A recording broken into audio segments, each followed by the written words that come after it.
Hi, my name is Guillaume Paulo Estinay from BSIT 3PACE. So, ang napili kong topic is Simulation and Demonstration of LAN Creation using Cisco Packet Tracer with Subnet Team. So, gagamit tayo ng 4 PC and then 2 switches and 1 router. At ipapakita ko rin kung paano i-assign ang IP addresses gamit ang subnetting. So, ang purpose ng simulation na to or ang goal ng simulation na ito ay ipapakita ko kung paano maayos at organize ang network gamit ang subnetting. So, matutunan natin kung paano mag-assign ng tamang IP sa bawat device at dapat na lahat ng devices sa LAN ay makaka-connect at makakapag-communicate sa isa't isa. So, sa ganitong paraan, makikita natin kung gaano kahalaga ang tamang network configuration sa real world. So, simulan natin sa yan. So, bago tayo mag-packet tracer, papakita ko muna sa inyo kung paano makuha ang IP addresses ng bawat subnet gamit ang /25 subnetting.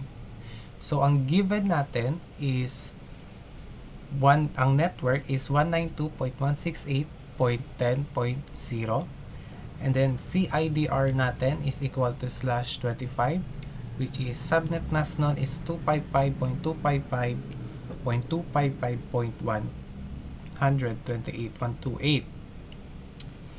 So, paano natin maalamin ang host bits? So, sa total bits natin, which is 32,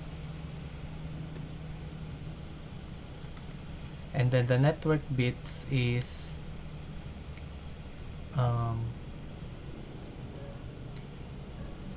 25, which is nanggaling siya sa /25 dito. And then the host bit is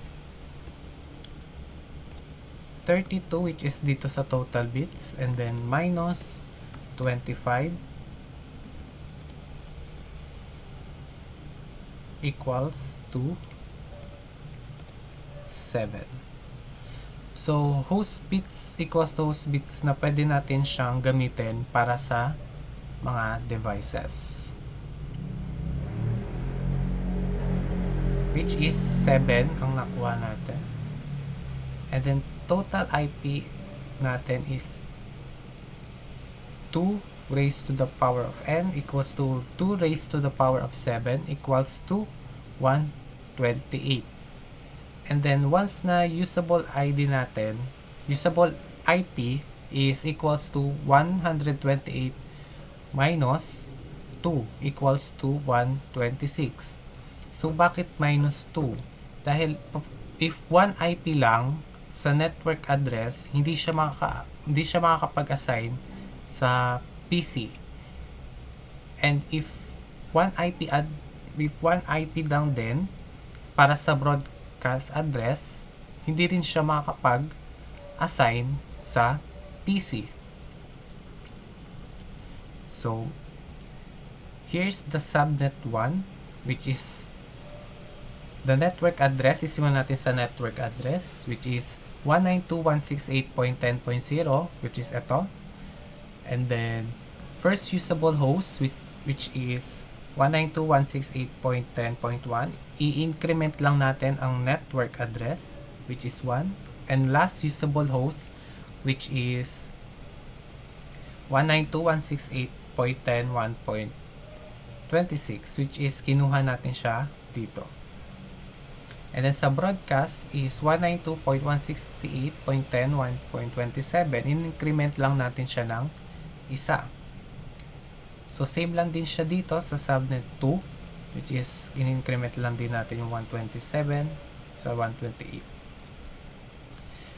So, sa subnet 1 ay mula sa 192.168.10.0 hanggang sa 192.168.10.1.27. So, Pero, PC lang ang nasa middle IP, which is 1 to 126, and 0 equals to network, and 127 broadcast. And then sa subnet 2 ay mula 192.168.10.128 hanggang sa 192.168.10.255. So sa middle IP naman is 129 to 254 lang ang ginagamit sa mga devices. So, if IP assignment na sa devices, which is subnet 1, which is ito na yung gagamitin natin para sa mga devices natin. Inassign na natin sila para i-connect ang mga device. Which is ito yung sa subnet 1, gigabit 0/0, and then sa PC1, PC2, and then sa subnet 2, which is ang subnet 1 natin is gagawin natin siya is switch. Subnet 1 switch, tas dalawang PC, and then isang router. Nakakonect siya sa isang router, and then subnet 2, which is switch din siya, nakakonect sa router, and then yung router nakakonect sa PC3 and PC4. So after nan, nakuha na natin, na-compute. So diretso na ngayon tayo sa ating Cisco Packet Tracer.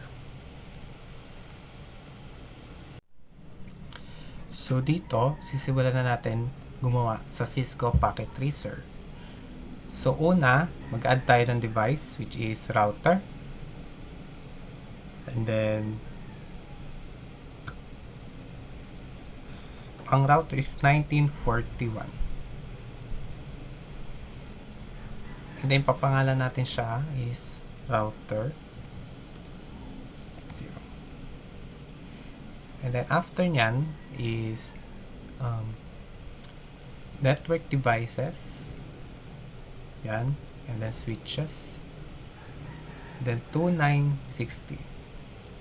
Which is ito yung magiging subnet 1 and subnet 2. So pangalan natin subnet 1 and then subnet 2.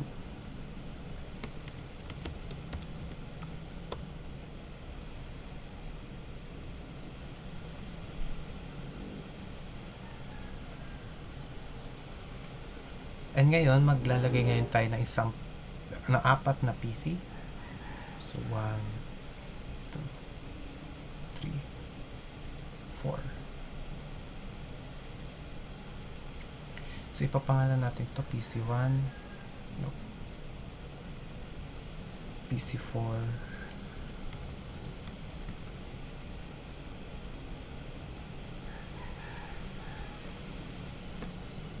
PC3. PC2, PC1. So, once na rename na natin siya, i-send ko lang.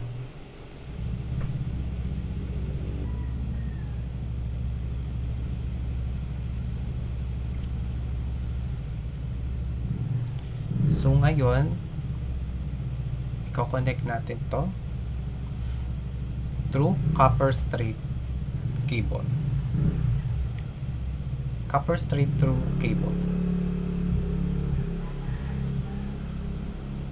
Then PC1 to fast internet to switch, which is subnet 1 natin. Fast internet 1. The same lang din yun. PC2 fast internet 0 to then same lang din yung sa PC3, pero sa subnet 2 natin siya i-connect.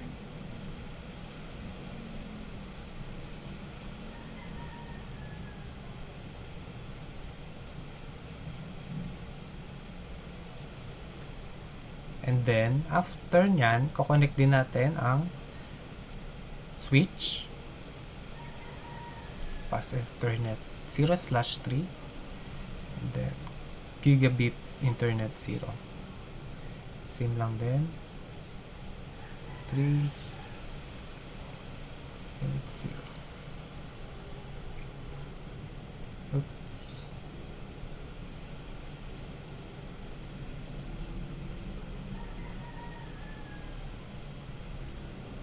So internet 3, 1. So ngayon, once na na-connect natin, make sure na magko-color green tong PC1, PC2 sa switch, at then PC3, PC4 sa switch din, sa subnet 2. And then, sa ngayon, medyo red pa tong arrow na to sa switch to router, itong dalawa. So ngayon, i-configure natin yan si router. So CLI no. So ang kailangan nating commands is enable, then conft, and then interface gigabit ethernet 0/0, IP address 192.168.10.1, and then 255.255.255.128. Oops, mali. IP address 192.168.10.1255. Okay, center, and then no shutdown, and then exit.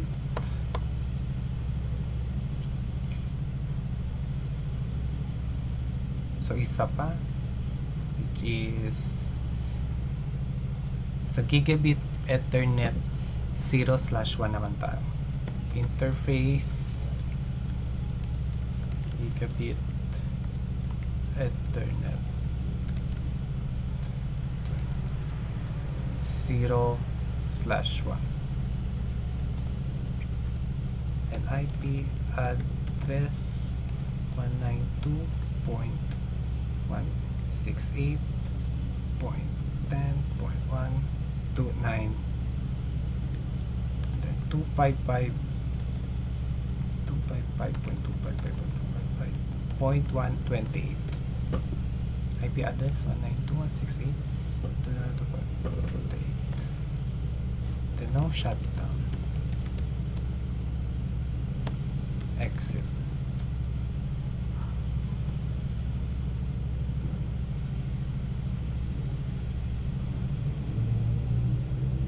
So need natin Swift.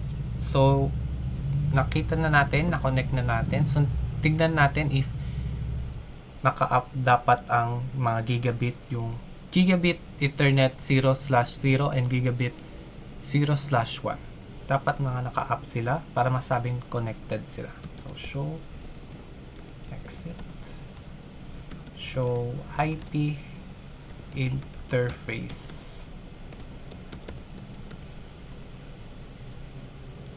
So yan, ayun yung inassign natin. So yes, naka-up sila. So yan. So once natapos ito, i-configure na natin tong apat na PC na ito, which is desktop IP, and then IP address, which is sa PC1 to. Ang lalagay natin 1.2.168.10.2. The subnet mask will be 255.128.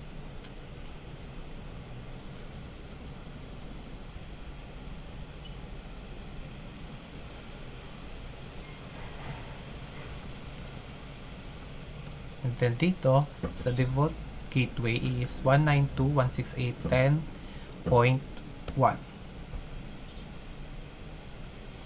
So sa PC2 naman, which is ganun din, desktop IP. Ang ilalagay naman natin is 192.10.3. So, PC1 is 0.2, dito is 0.3.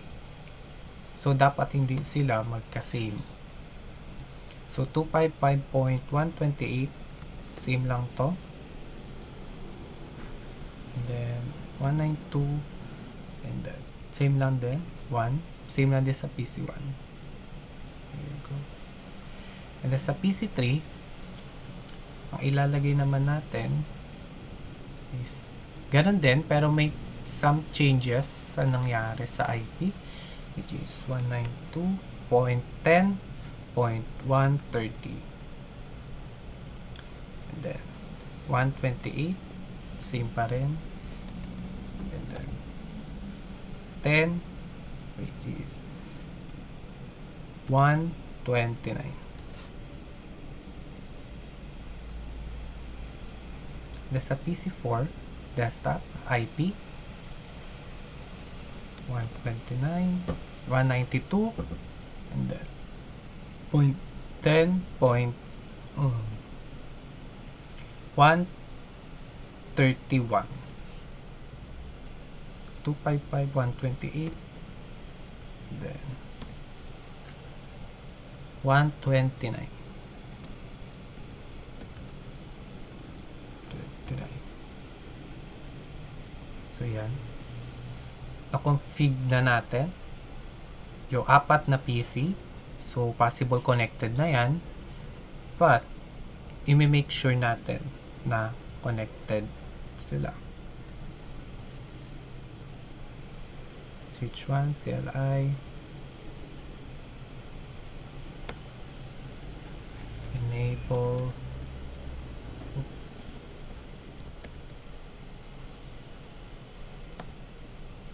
Oh no.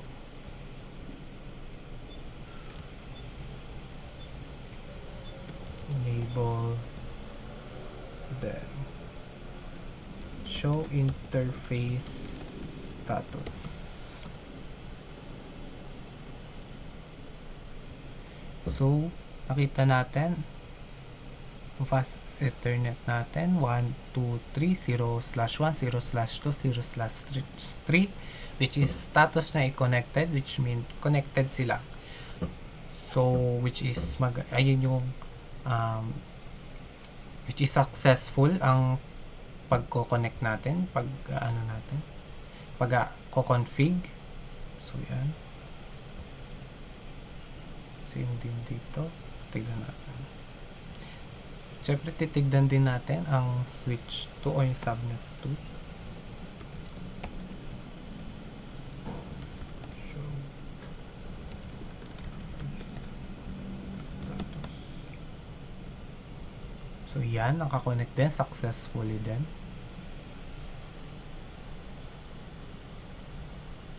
So, ngayon, since na-config na natin ang 4 na PC, i-check na natin if they are connected talaga within subnet or between subnets or via router. Okay? So, simulan natin, ipiping na natin sila. Simulan natin sa PC1.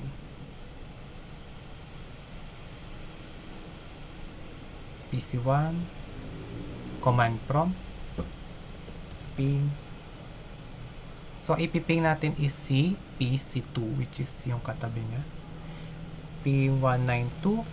So, ang ano ni PC2 is 192.168. Lalagay natin kung ano nilagay natin sa IP config ni PC2. 10.3. So, dapat hindi siya 0% loss. Kasi siya, successfully siya, nakakonect sa PC2. Within subnet siya. Then, sa PC3, which is, kukonect natin siya if nakakonected yung PC3 sa PC4.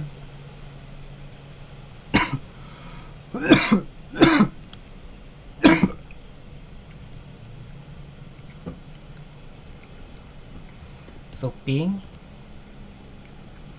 Kung ano yung nilagay natin sa PC4 ay hindi lalagay natin sa ipconfig 192.168.10.131.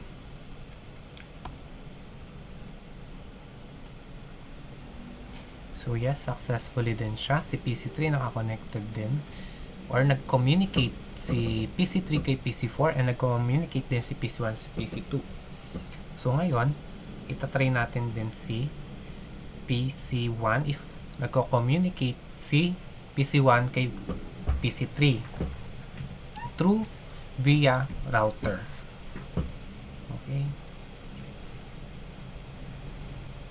So command prompt ping. So PC1, try natin if nagko-communicate ba si PC1 kay PC3. So ping, ilalagay natin kung ano yung nilagay natin sa PC3. 192.168.10.130.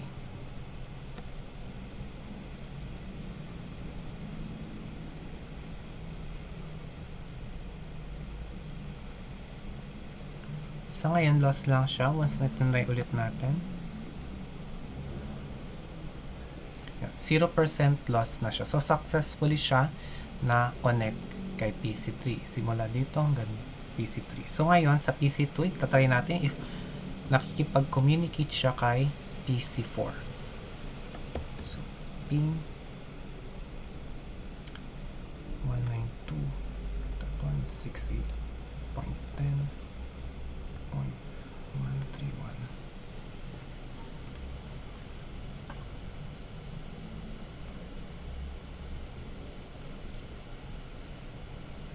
So ngayon, ulitin ulit natin. Yan, successfully nakipag-communicate siya. So dapat all pings, once na try, it's dapat all pings must reply na successful or no lost. Okay? So that's it. That's all. So sa video na to, ipinakita natin step by step kung paano gumawa ng LAN gamit ang Cisco Packet Tracer at /25 subnetting. Natutunan natin kung paano i-compute ang subnets, first host, last host, at broadcast. Mag-assign ng IP address sa router at PC sa tamang subnet. I-set up ang LAN connection gamit ang switches at router. At pang-apat is i-test ang network gamit ang ping command para siguraduhin na dapat lahat ay connected o ang dapat ay lahat ng device ay connected at nakikipag-communicate. So sa ganitong paraan is makikita natin kung gaano kahalaga ang tamang subnetting at network configuration para maging organized at efficient ang network at para maiwasan ang IP conflicts. So thank you for listening.